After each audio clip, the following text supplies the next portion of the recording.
I believe in corporate slavery. I believe the best corporate slave is a young woman, especially a young black woman. I think those are the best corporate slaves you could ever have. Every good corporate slave I know is a black woman. There are other groups. Um, I think white men are good corporate slaves too. But this is okay. This is why I say this. All right, here's the deal.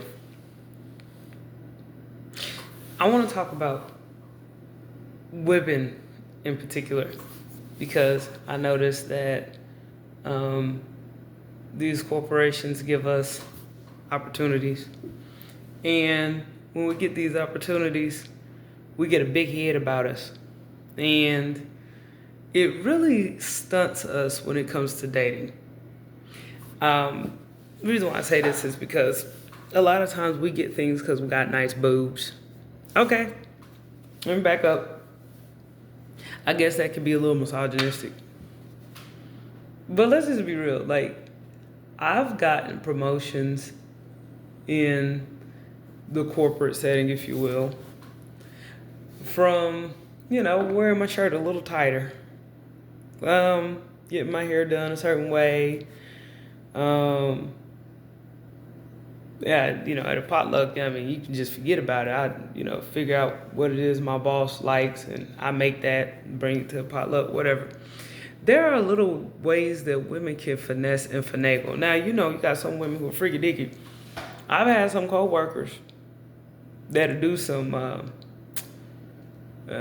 pretty unbecoming things, to say the least, to get where they want to go. Now, men, on the other hand, they can't really finesse the way women can.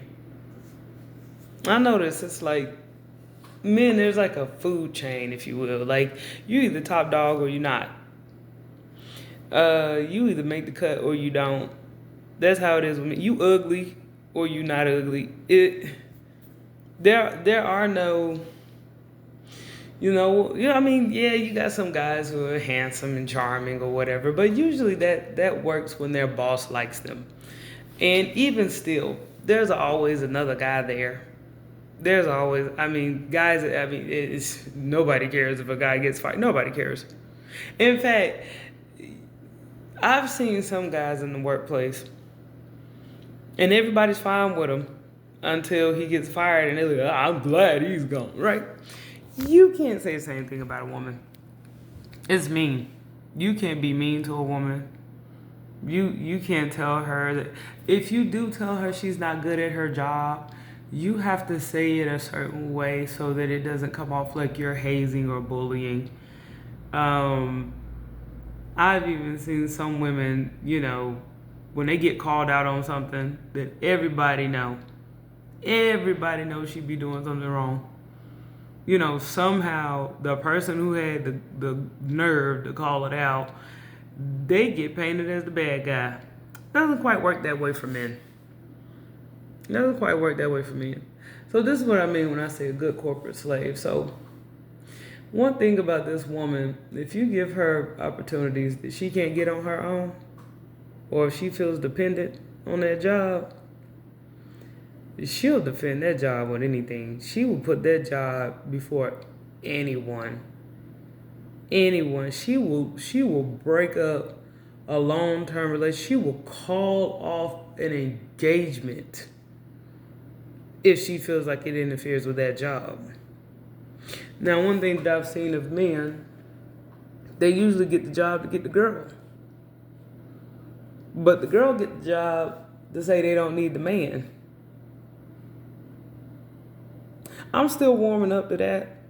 Y'all gotta forgive me. I was raised by older people and I'm a very easygoing person. I've tried to swim in them waters. Current too high. Current just too high. I can't keep up with it. But anyway, I guess one of the main reasons why women make for very good corporate slaves is because if they feel like their needs are being met, Even if it's not enough to get them ahead, even if it's just enough to string them along, they'll take it. They will live paycheck to paycheck. They will struggle. Because one thing I notice about men, if they have something and it's steady, but it's not getting them what they want, they get out of it. Like, most of my guy friends would tell me, they worked a job where they weren't making the money that they wanted to make, but as soon as they got a job where they were making the money they wanted to make, they started pulling the kind of women they wanted to pull. Like, I had a friend who literally was struggling with staying with his girl that he was with. He was broke because he's like, I got money now, I don't know. Why would I argue? Like, yeah, I knew she was there when I was broke, but now that I got something,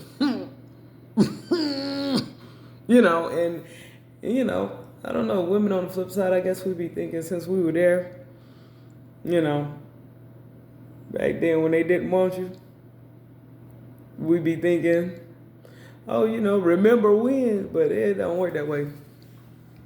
That's why men are bad corporate slaves, because they always want something. They always want to go up. They don't ever want to be stagnant. A woman, if you keep her comfortable, she'll be complacent. With a job, that's the crazy part. With a job, she will sit at a job that she hates. She will sit under a boss who she hates. But she doesn't share that same commitment for a man. And that's crazy. Now, I'm not trying to mudsling. I'm not trying to preach. I'm not trying to pull nobody's collar or anything. But that's what women, I don't understand. I really don't know. I guess we're in love with stability. I guess we're in love with our perception of provision, or not having to,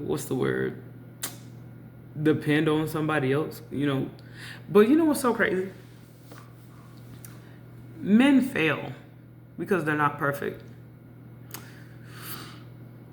But a job can fail because the president signed an executive order, or because they're going out of business, or because the equipment went down at the warehouse, for a multitude of reasons.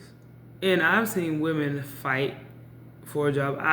As a manager, I've had women that I've had to cut.